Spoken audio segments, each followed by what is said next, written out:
Hello and welcome to Daily Current Affairs by Neo IAS.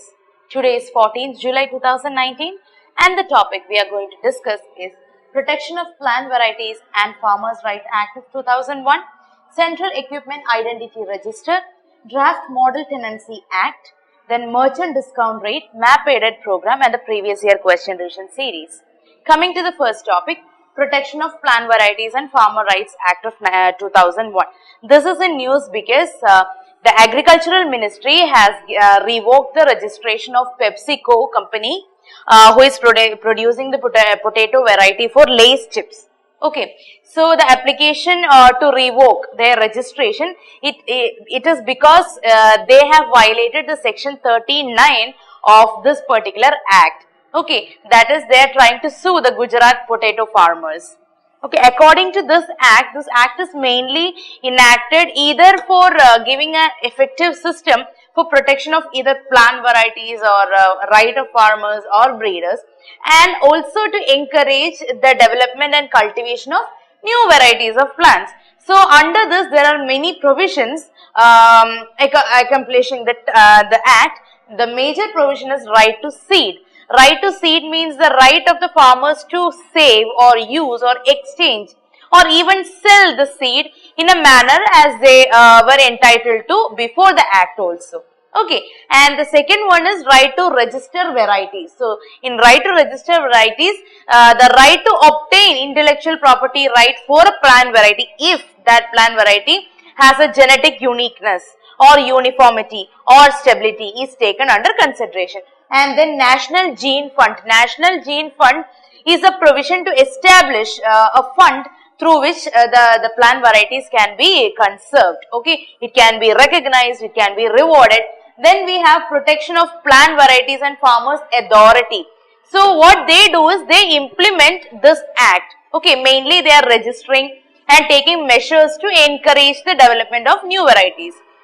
And then you have right to information and compensation of crop failure. So what happens if the crop fails?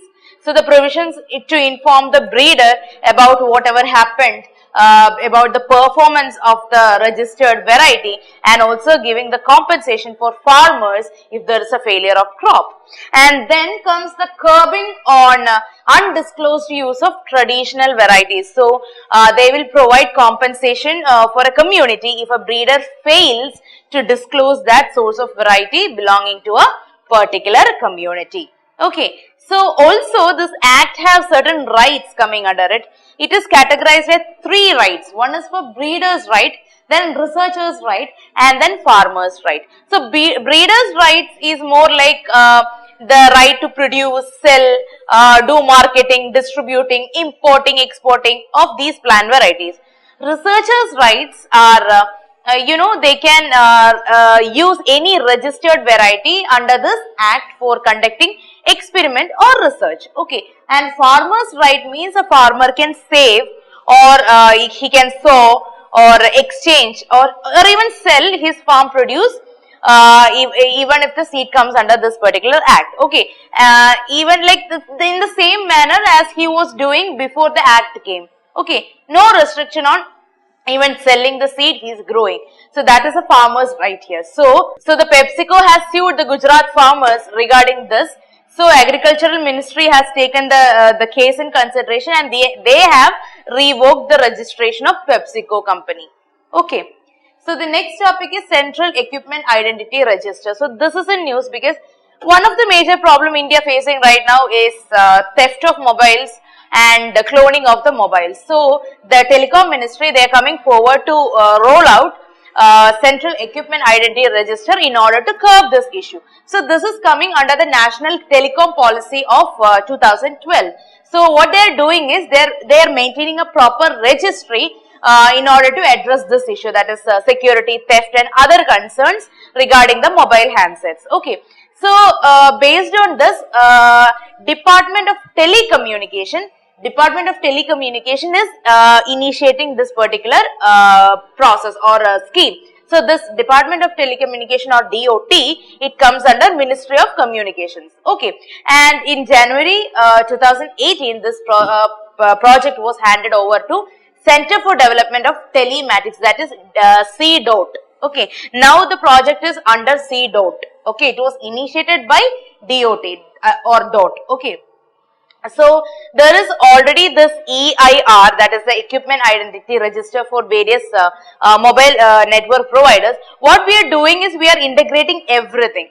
Okay, so the Central Equipment Identity Register, it will be storing the IMEI numbers of a mobile phone. It will be a database to share or store IMEI numbers of the mobile phone. So every mobile provider who has this Equipment Identity Register, they have to connect to this particular network so that everything comes under one particular network. Also, it will be having this repository of information about all the mobile phones connected across India. Okay, so the list will have the IMEI number, then the model, the version, any information regarding the mobile handset.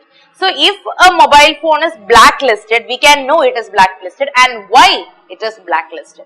Okay, so this particular idea was brought about by or advocated by GSMA. GSMA, it is a body to represent mobile operators. Okay, mobile operators, the manufacturers, the software and internet companies, everything coming together, they formed an association called as GSMA. So they requested or gave the idea for advocating such a registry in India. Okay.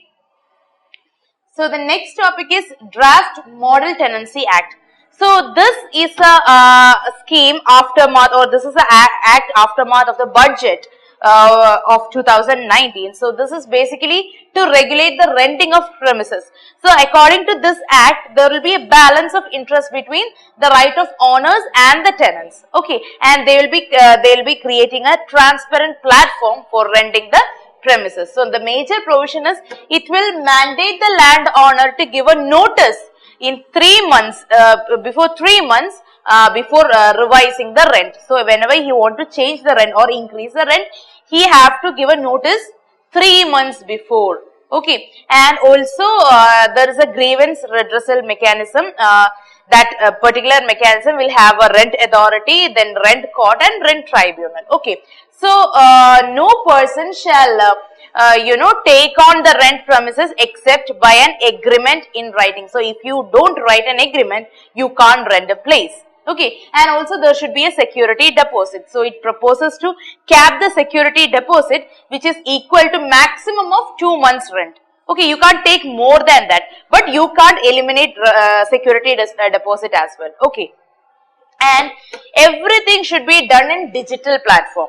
Okay, so that whatever is our local language, the agreement will be written in the local language and it should be digitally stored. Okay, and a landowner cannot enter the rented premises without 24-hour prior notification. Also, he cannot cut the power or water supply if there is a dispute. Okay, so this particular thing is applicable to urban as well as rural areas. Next is merchant discount rate. Everybody knows what MDR is, but I'll say again, but it is a news because MDR is not required while transacting digital payments from now on. So MDR is basically it is internet handling charge of bank. You can say it like it is a sum total of all the charges or taxes while you do a digital payment. So it is also called as transaction discount rate. So for instance, if the MDR includes a bank charges, so it is a bank charges the customer and the merchant for allowing payment to be done digitally. So they are charging for it. So now on we don't have to pay it. Okay. So the MDR cost, the merchants and the customers need not pay the MDR. RBI and the banks, they will absorb these costs from their savings. Okay, and necessary amendments have been made in the Income Tax Act as well as Payments and Settlements Act also. Okay. Next is map aided program. In map aided program, we are handling with the Ramsar sites of Kerala. So there are 3 Ramsar sites in Kerala: Ashtamudi Lake, Vembanad Lake and Shastankota Lake. Okay, Ashtamudi Lake, it is in Kollam district of Kerala, and it is the most visited backwater in the state, and it is also a lake. So this has a unique ecosystem because it is palm shaped. Okay, it is octopus shaped. It has 8 braids. That is why the name Ashtamudi. Ashtamudi in Malayalam means 8 braids. That refers to the hair. Okay, and this lake is called as the gateway to the backwaters of Kerala. Okay, it is very famous for houseboats and backwater resorts. And Vempanad Lake, it is also called as Vempanad Kayal or Vempanad Kol. It is the longest lake in India and the second largest in Kerala. Okay, and it is distributed in many districts of Kerala. So this is called as Vempanad Lake in Alappuzha district. It is called as Punnamada Lake in Kuttanad, and it is called as Kochi Lake in Cochin. Okay, and there are several small islands in the lake called Waipin, then Vallarpadam, Willington Island. Okay, these are all parts of Cochin Lake. So the Kochi port, it is built in Willington Island and Vallarpadam Island. Okay, next is Shastangota Lake. So Shastangota Lake, it is the largest freshwater lake in Kerala. So it is named after an ancient temple there, Shasta temple, located on the bank of the lake. And this particular lake is very important because it meets the drinking water of about 500,000 people in Kollam district, and it is also it also provides fishing resources. Okay, so the purity of the lake water for drinking, it is because of the presence of large population of larvae called as Cavaborus. Cavaborus, it will eat the bacteria or consumes the bacteria in the lake water, making it potable. Okay, so here is a map showing all the 3 the lakes in Kerala. Next is a previous year question revision series. I'll read out the question. In India, markets in agricultural products are regulated under the Essential Commodity Act, Agricultural Produce Market Committee Act, then Agricultural Produce Act, and Food Products Order. Okay, so okay, this particular thing is very factual question. The agricultural products, they are regulated not by Essential Commodity Act, because Essential Commodity Act does not include only agricultural products. Then Food Products Act also include the packaged foods and the processed foods. So Agricultural Produce Act of 1937 is replaced now. So the only left option can be B. So the answer here is Agricultural Produce Market Committee Act, enacted by states. Okay, states decides what products should be there and what should be the price and how it should be regulated. Okay, so that's all for today, guys. I hope you enjoyed the session. If you have any comments or any doubts, please let me know in the comment section. I'll reply to it. Thank you so much. Good night.